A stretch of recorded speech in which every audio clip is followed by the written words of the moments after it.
So it's Real Madrid, people. I had to wait for that game to end because we knew we were going through against PSV, albeit we didn't go through in the fashion that I would have liked to have gone through in that second leg at home. We're going to get into that a bit. Not that there's much to get into. I know it was 2-2.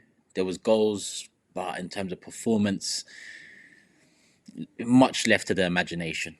And when you consider Real Madrid are on the horizon, we've only got a few games from now till then to do something different, to think of a way to get past them. Now, obviously, a lot of people will look at Atletico over the two legs, and over the two legs, having not watched the 90 minutes both times in depth, more so keeping an eye, Atletico can feel hard done by. And it's not the first time against Real, it's not the second time against Real, it's the third time. It might be the fourth time. But those two Champions League finals, imagine being 1-0 up against your local rivals and then they score an equaliser in the 97th minute. Ramos at that, a local legend. I say local legend, but I mean Real legend. He's definitely a legend in Madrid. And then go to lose that 4-1. Then you run it back a few years later and then lose that one on penalties. And now, last 16, Atletico. And the way it happened, imagine that's Arsenal. Imagine Arsenal, VAR, penalty shootout. I've never seen it before. We'll probably see it again. When he did take the penalty, I thought, oof, it looked like a double tap, especially the slip and the way the ball kind of looped up into the top of the net. That always kind of tends to be a double tap. Then it looked like he got away with it. And then you see the referee indicating that they're checking it. And from there, yeah. It's a shame as well. Julian Alvarez has had a great season at Atletico. First season over there, having taken the move. And in the Champions League, he has turned out to be one of the villains, I guess. But really, he ain't a villain. Same with Llorente. I mean, that penalty, he tried to go top bins. Can't begrudge him for that. Hits the bar. Unfortunate. And Oblak could have even saved that last penalty there. But it wasn't to be. It wasn't to be. And to be honest with you, my last fan cam or my last match reaction on this channel, I said, bring us Real Madrid. And that's tongue-in-cheek. Because I look at Atletico, I look at what they do, how they do it, and they do it better than anyone in the world. And that has been our kryptonite this season. That has been the way, the structure to get something out of Arsenal. So I didn't really fancy Simeone and Atletico. But then you hear the Berta news, and I do rate Simeone highly as a manager. I thought, yeah, why not? They went 1-0 up nice and early. Listen, this ain't the Atletico Real match reaction. I just had to get that one in because that's what it's all about, people. That's what it's all about. But don't forget, make sure you scan this QR code. Big up Proton VPN, people. Show them some love. Back again for March. Make sure you take up that exclusive offer, people. Link in the description. Link pinned comment. But the QR code is right here on the screen, people. So no excuses. Get it done. Over 8,500 servers available in over 115 countries where you are right now. Show them some love. Everyone needs a VPN. And if you got one and it's not Proton, then what are you doing? Cancel that one. Head over back to this channel. Click the link. Scan the QR code and get this one, people. Show Proton some love and show me some love. Hit that like button and make sure you're subscribed. And the game itself, I mean, I can't lie. I had more attention on the Atletico game because the Arsenal game really wasn't doing it for me. 2-2 draw in the end. And listen, he went for something different with the starting lineup. Tierney left wing, and he mixed it up. Zinchenko in midfield. But in the end, it didn't really bear any fruit. PSV, I'm not a fan of XG. I'm looking at XG. They had higher XG than us. And to be honest, well worth their draw. And you consider Raya's probably man of the match again. I know it was given to Sterling, 2 assists, all right? But I would have probably given it to Raya. Considering Sterling's first assist, it was nice, over the shoulder into Zinchenko, but Zinchenko done the hard work. I mean, he dropped his shoulder, got away from the first defender, second defender made a bit of space, and he buried it. Absolutely buried it. I think Odegaard can take note from that finish there. Not to say Odegaard can't do that, but Odegaard hasn't done that in a very long time. So, big up Zinni on that goal. But aside from that, I mean, that choice to play Zinni in midfield didn't really change our fortunes in the transition. It didn't really help us create more chances. Maybe I'm being harsh, but I wasn't too impressed overall. I'm more looking at the fact that Zinchenko, again, is the option to change up the midfield like it has been off the bench a couple of times in recent weeks. You know, where all the talk is about the attack, our midfield also needs a little something. I would have gone with Rice 6, Odegaard 8, and Nwaneri in the 10, just to see something different, just to see whether we can loosen up a little bit if need be.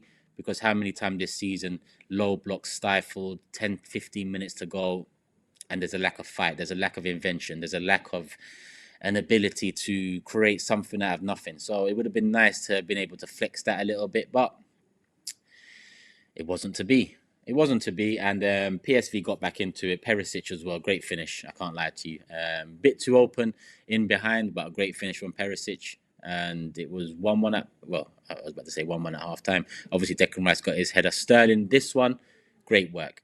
He keeps the ball in, takes it down, beats a defender, beats another defender with a little drop of the shoulder, gets a beautiful crossing, and Declan Rice box crashing, perfect timing, header, back of the net, 2-1 up. And from there, obviously, I predicted a 2-1. I'm thinking, all right, cool. Probably going to be more. Looking at the aggregate, it's 9-2. Yeah, let's get that to double digits. I know our biggest aggregate win, 10-0, 94 against Standard Liège. I thought, maybe we can touch that record, but we didn't. That was it in terms of goals. Bob's your uncle, 2 goals to 1, half time, and second half PSV. The better side, more possession, more intent, and they got their goal, and it was a nice goal. It was actually a very nice goal. No blame on Raya whatsoever. Just a beautiful finish. Just a beautiful finish. Dinked it over him. Good night. So 2-2. We take it. I mean, what can we do but take it? We knew we was through already. It was just about getting some minutes in some legs, I guess, when you look at the lineup, and making sure we get the job done, even though the job was done over there in Eindhoven. But it is what it is. 2-2. We move on to Chelsea now. 1 game left this month. Can you imagine? It's the 12th of March, and I'm saying 1 game left this month. But when you're out of the FA Cup as early as we have been, not just this season, but over the last few years, then seasons can come short. And aside from the Champions League, this season has come short. Chelsea, another opportunity for us to maybe try something different. Maybe loosen up a little. A lot of people reminding me we're only 8 points off 5th and we need to make sure we secure Champions League. I get it, but them man ain't winning all their games. So really and truly, Champions League football is secure, especially when you consider that, the 5th place now gets Champions League, which I don't like, if I'm honest. Champions League once upon a time was for champions, and then it became top 2, top 4, and now 5th place teams are getting it as well. Make of that what you will. But we've got Real Madrid, reigning champions, defending champions, most successful club side in Europe, most successful club side in the world, biggest club in the world. It's been a while. 2006, Thierry Henry, amongst other Arsenal legends. Very different times, very different circumstances. And I expect a very different game. We might look at Atletico and the way they've managed to stifle Real over 2 legs. Probably deserve to go through and think to ourselves, can we shithouse it? Well, let's see how that first leg goes, people. We need to make sure it's all to play for after that first leg. And we've seen our home form at times this season in the league. Tonight in the Champions League, not good enough.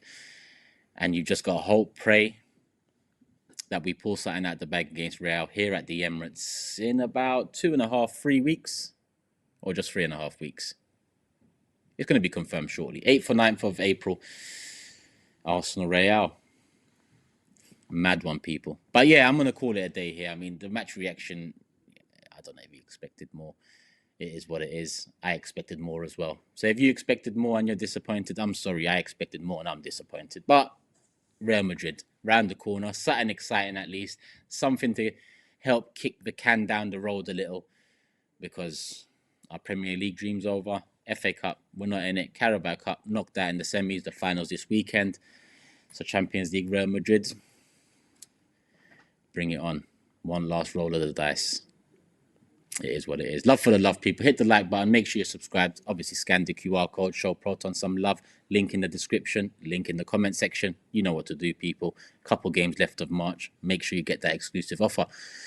On that note, I'm out. Look out for the Berta video out real soon. And over international break, I'm going to have a few pre-records to come out looking at the transfer window and the unprecedented summer that we've been promised and we're all expecting.